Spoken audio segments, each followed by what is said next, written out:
Hey everyone, welcome to another installment of Harry Potter Theory. In today's video, we're going to be discussing the real reason that Neville Longbottom was so bad at magic. Because, let's face it, when you think Neville Longbottom, you do not think great and powerful wizard. But have you ever considered why that may be? Have you ever thought that Neville's poor magical performance may not have been his fault at all?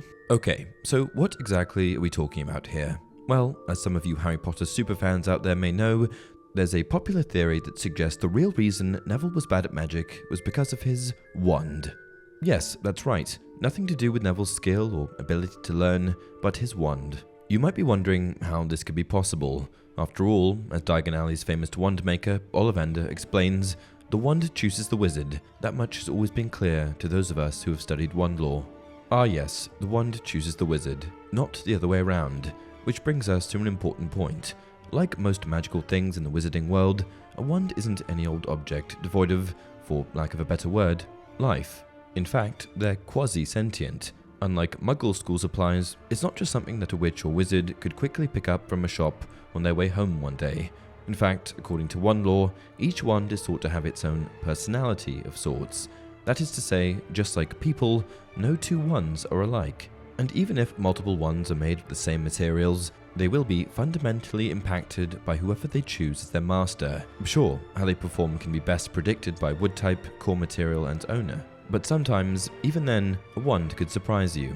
Alright, so back to Neville and his wand. The big question here is, how could a wand that chose Neville be the very reason he's unable to wield it properly? As it turns out, Neville's wand isn't Neville's at all. It actually originally belonged to his father, Frank Longbottom, before he and his wife, Alice, were tortured to insanity by Death Eaters when Neville was a baby. A terrible thing, but we won't get into that here. Okay, so Neville inherited his father's wand by way of his gran, Augusta Longbottom, Frank Longbottom's mother. Augusta was very proud of her son, Frank, as both he and Alice had been powerful auras, that is to say, protectors against the dark arts. So it's reasonable to think that by giving her grandson Frank's wand, she may have been trying to transfer her son's exceptional wizarding skills onto Neville. Or perhaps, as an older, more conservative witch, Augusta didn't want to spring for a new wand. Whatever the reason, Neville ended up inheriting Frank Longbottom's wand. At this point, with Ollivander's emphasis on how the wand chooses the wizard, you may be wondering if inheritance is an acceptable way to acquire a wand. Well, technically, yes, it is. In fact, there are 3 different ways, according to the laws of wands, that a witch or wizard can take possession of a wand. They are: a new wand selects a witch or wizard, a wizard wins another wizard's wand, and a wand is inherited. Let's take a closer look at all 3, shall we? Okay, so the first way to acquire a wand we've already covered in this video. That is, a witch or wizard visits a wandmaker, and the wand chooses its master. It's important to note that this is, without a doubt, the absolute best way to come by a wand.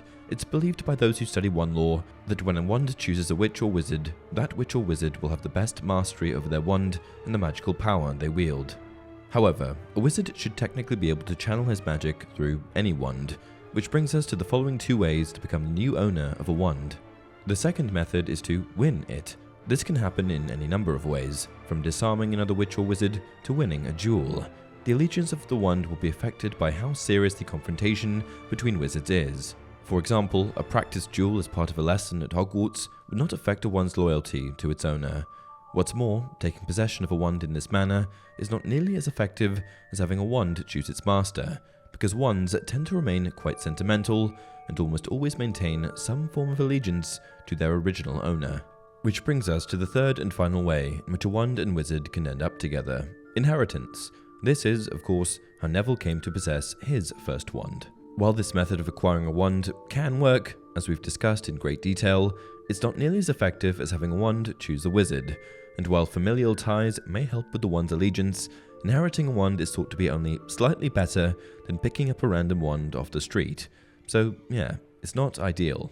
So if Neville's wand never chose him, this could explain a lot about his magical mishaps throughout his early years at Hogwarts. What's more, with Frank Longbottom still alive while Neville used his wand, it's even more likely that the wand remained loyal to Frank, rather than Neville. Add this to the fact that one of Neville's strongest subjects was herbology, the study of magical plants, which was relatively light on wand work, and you can start to see that perhaps Neville wasn't entirely to blame for how poorly he did in school. With a different wand, he may have been good, or even great, at magic much earlier on. Now, you may be saying to yourself, well, hold on. Sure, Neville started out as a bit of a dud, but didn't he come into his own later in the series? I'm glad you asked. During the Battle of the Ministry of Magic in the 5th book/film, Harry Potter and the Order of the Phoenix, a Death Eater broke Neville's wand, and knows, poor bloke just couldn't catch a break, could he? So then, after this battle, he, of course, needed a new wand. He went to Ollivander's to purchase one, and after all that time, Neville finally came to own a wand that chose him. From the end of the Order of the Phoenix onwards, Neville suddenly wasn't such a laughable character anymore. In my opinion, it's not completely obvious right away. There's not much to be said about Neville Longbottom's magical competency in Harry Potter and the Half-Blood Prince. But by year 7, while Harry, Hermione and Ron are away from Hogwarts searching for Horcruxes in Harry Potter and the Deathly Hallows, Neville's star begins to rise. In the absence of Harry, Neville assumes a leadership role with Dumbledore's army, and he is instrumental in defeating Voldemort. Not only is he the one to kill Nagini, Voldemort's 7th Horcrux and pet Maledictus, a cursed individual who eventually becomes a beast, he did so by pulling the Sword of Gryffindor from the Sorting Hat. This is a feat in itself, as the Sword of Gryffindor only reveals itself within the hat to a true Gryffindor, an event that further aligns Neville's quality as a wizard with the likes of Harry Potter, because, as you may recall, the Sword of Gryffindor also appeared for Harry way back in the Chamber of Secrets. Sure, you could argue that those things could have happened even if Neville's ability to perform magic hadn't improved. He could have just been a great leader for the DA, and technically, he didn't use his wand to pull the Sword of Gryffindor from the Sorting Hat, or kill Nagini. But I like to think that the students in Dumbledore's army looked up to Neville for both leadership and magical skills. So there you have it. The real reason Neville was bad at magic very well could have been his inherited wand, and once he got himself a new one, he definitely seemed to become a more powerful wizard. Wouldn't you agree? This, of course, brings us to the end of this video. If you enjoyed the content, I'd be grateful if you liked it and subscribed to the channel. As always, happy to hear your input on this and other Harry Potter theories. Just leave them in the comments below. And please feel free to share any topics you'd like to see in upcoming videos. You guys always have great ideas.